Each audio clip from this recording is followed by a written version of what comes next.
are heard.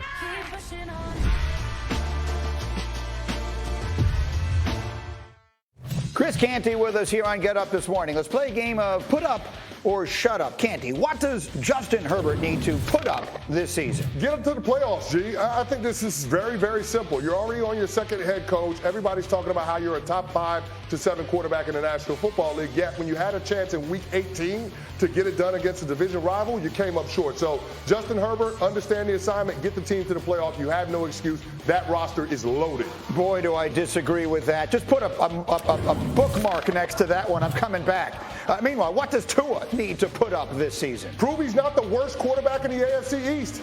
I mean, outside of Josh Allen, are we sold on any of those guys, any of those signal callers? I'm not. And so the organization went out and took a big swing on Tyreek Hill. Now is the time for Tua to step up and live up to the top 5 draft billing. Because remember, Chris Greer, once upon a time, passed on the guy you just talked about, Justin Herbert, in order to draft Tua. All right, and then finally, what does Kyler Murray need to put up this season? Kyler Murray needs to win a playoff game. Listen, there's been incremental improvement out in the desert every single year he's been there. But if you're caping for a contract that's going to pay you over $40 million on average annual value, you got to have some playoff wins to come behind that.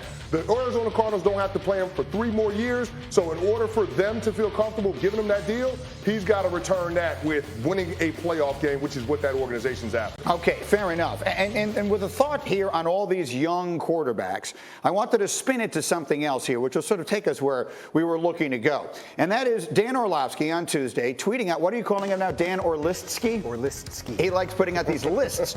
And he put out a list of his top 5 quarterbacks, 25 or younger. He had Burrow 1, Lamar Jackson 2, Herbert 3, Trevor Lawrence 4, Mac Jones 5. And so the assignment here for each of you guys was tell us who you would have picked out of all these quarterbacks if you could choose one of them to start a franchise with. But I'll tell you in advance, everybody said Joe Burrow, which I find fascinating. So Cindy, you can put him up there. Burrow.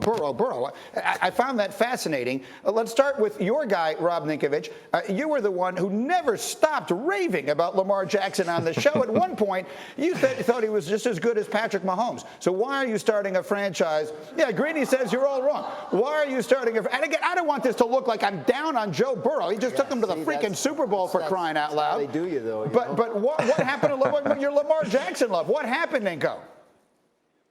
Listen, I love Lamar. I love him to death. But listen, I'm thinking longevity here. I'm thinking franchise. If you're going to start a franchise, you don't want 3, 4 years. You want 10, 15 years. And now with the style of play and how they're protecting quarterbacks, Joe Burrow could play a long time. And yes, I know he had a freak knee injury. But think about where he's at now.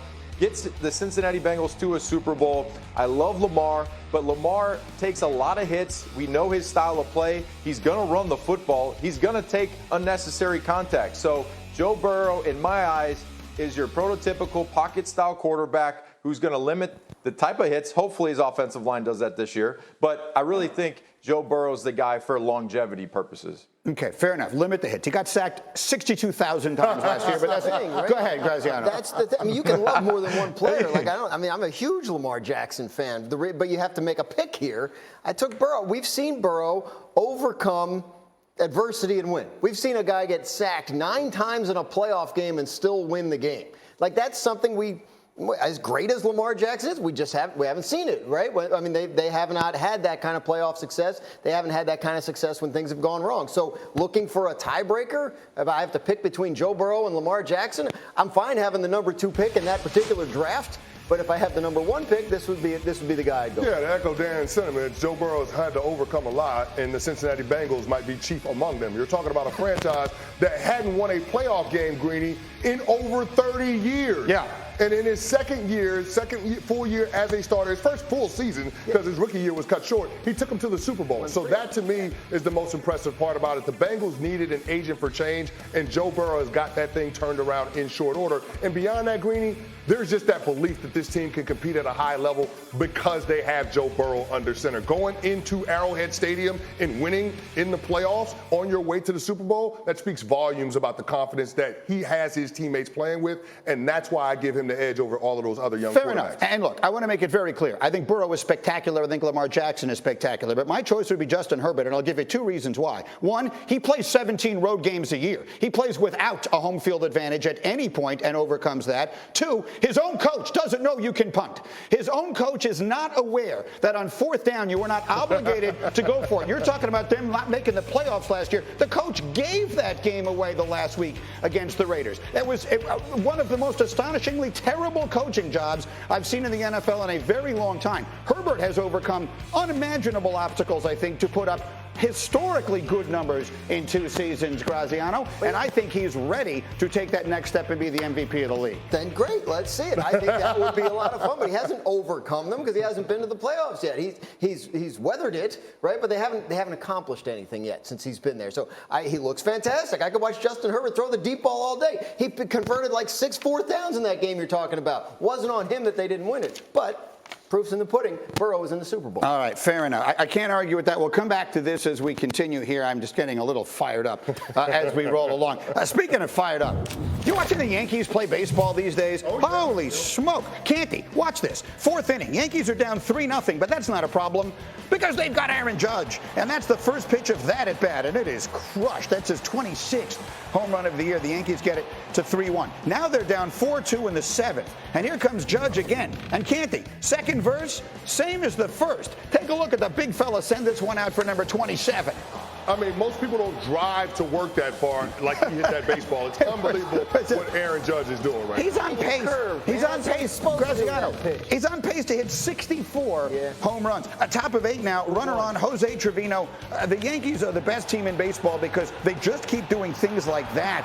He drops the bat in celebration because he knows that immediately Yankees come all the way back and they beat the Rays by a 5-4 score. In the month of June, the Yankees are 17-3.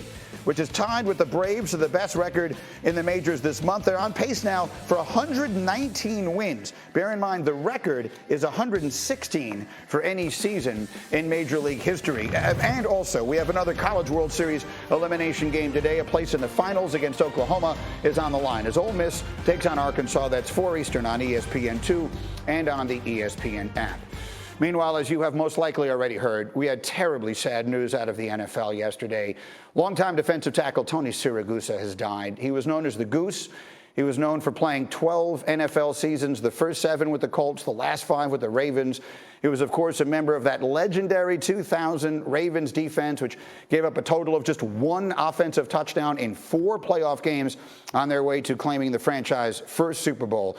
He was equally well known for his huge personality. He became a sports media fixture after retiring from football. He was a sideline reporter for Fox for years.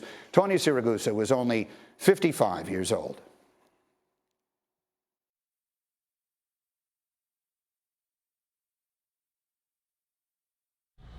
Use only your mind. Place the order now. Order up for Dustin. I don't have any money.